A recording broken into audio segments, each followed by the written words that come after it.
The key benefits of bringing brand strategy and human resources together is to try to get the optimum value for the business.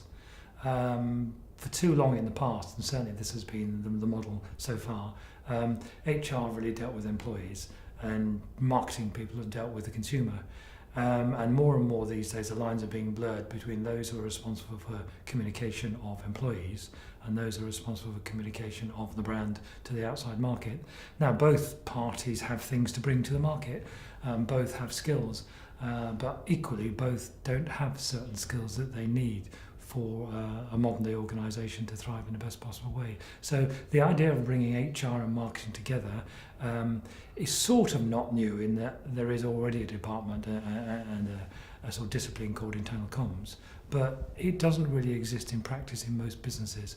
I mean, HR are really there to save money and look for cost benefits. Marketing are actually there to spend money. Marketers are very good at spending money, and good in the sense of effective and efficient. And we find that when we talk to our senior clients, one of the problems with large corporations is that they tend to mix up these two qualities. You can't have good communication at a very cheap price. There has to be a trade-off between one and the other, which is why I often talk about, wouldn't it be a good idea if we had an engagement director to kick the whole thing off and have a profession called engagement directorship, rather than have HR dealing with staff and marketing dealing with the consumer, and never the twain shall meet. What it means is they'll have to have more of an appreciation of what their colleagues do on the other side of the fence. So rather than having an enclave called HR that only deals with things like payroll and internal processes and hiring and firing and recruitment, you should have an appreciation of what the marketing side does in terms of marcoms. In other words, the marcoms people develop the values of the organisation and the way the organisation presents itself to the outside world. And the two should meet much more regularly than they do at the moment, and possibly appreciate more what the others can bring. Now, we all know the apocryphal stories of, HR people don't really understand communication, and marketing people are really not very good at understanding how their employees work. Well, actually, that's not true. All marketing people are employees themselves, so they fully understand how the company affects them in their role as sort of employees and people who work for the business. Equally, HR are aware of communications, and they know how they're communicated to, both by outside bodies and the organisation itself. And I can imagine both parties must cringe sometimes when they see their own organisation making basic errors in either communication or in engaging with their internal public. So my plea really is to try and get these two people working together and coming up with a common agenda, and that common agenda is brand engagement.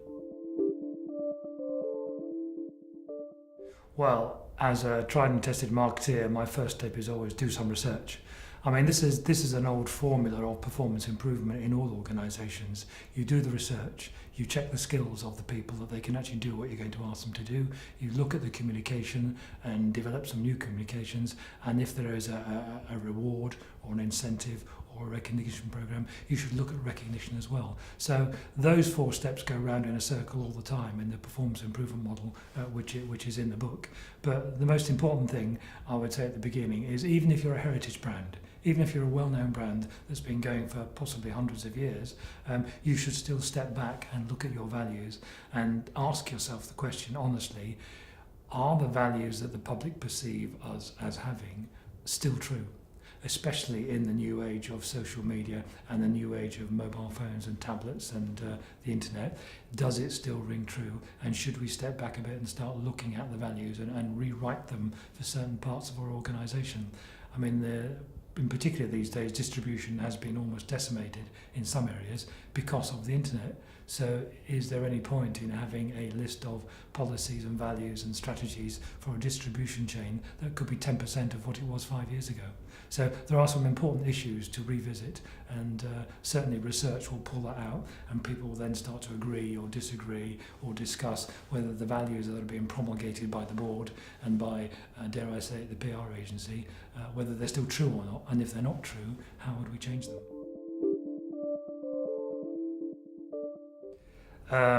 I have to say that the main challenge is probably leadership, and I don't mean leadership of the CEO. I mean leadership within team groups. So supervisors and managers who need to lead the process of brand engagement, and brand engagement being a positive feeling about the business, a feeling that your contributions are acceptable and welcomed, a feeling that you can make a difference. That is brand engagement, and all the leaders need to be with the programme. They need to be in the scheme. They need to be developing the scheme as it goes along, and that includes people who run 5 people as well as people who run 5,000 people. I mean, it's a bit of a cliche to say that everything starts at the top. Well, it does start at the top, and the top guys need to actually walk the walk and talk the talk. This isn't an HR program. This isn't, we must have brand engagement. Let's call it brand engagement 1. Or 2.0 or whatever it is, and say, off we go, you run it, and now I can get on with the business of making money. That's not what brand engagement is about. Brand engagement is about everybody in the organisation sincerely and honestly believing that brand engagement can make a difference. And if they sincerely and honestly believe that, then all the managers and all the supervisors will be involved in the process of developing this whole programme. It's not enough to launch it and leave it.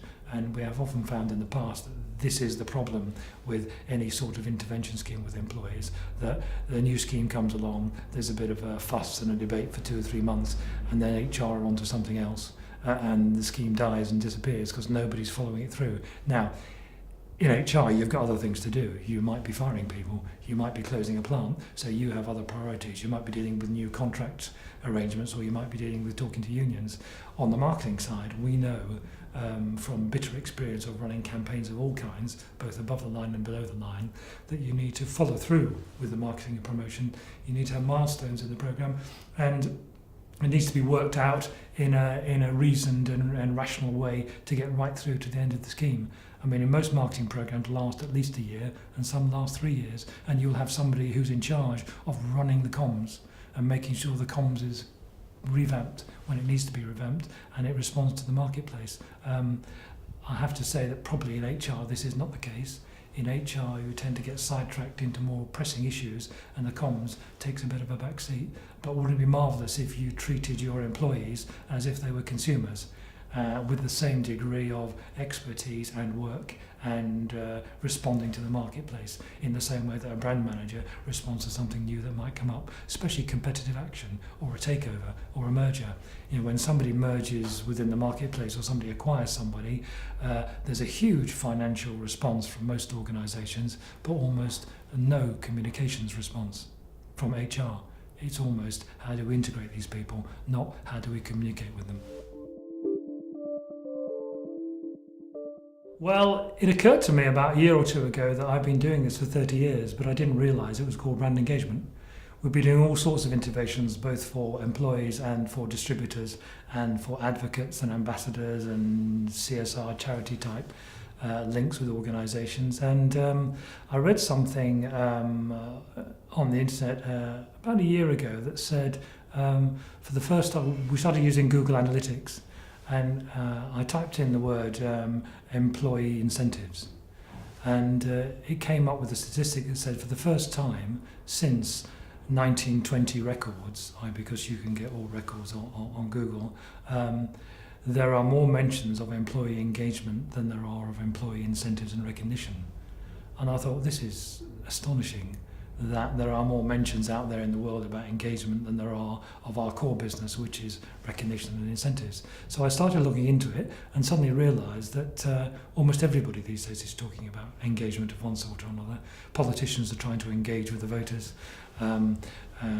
shareholders are trying to engage with investors, even brands are trying to engage with certain types of consumer. So it struck me that brand engagement is the catch-all description of what a lot of below-the-line activities are doing, but in particular it applies to HR and employees, because employees are now consumers and employees are as adept at recognising a marketing campaign as anybody else because they're consumers. So it's a bit false to think of HR programs and marketing programs as being something separate. They're not actually, it's the same discipline. So the idea of talking about brand engagement and saying perhaps there should be somebody in the organisation that is the engagement director who actually runs HR and marketing, because the engagement director sets the strategy and the tone of this whole thing.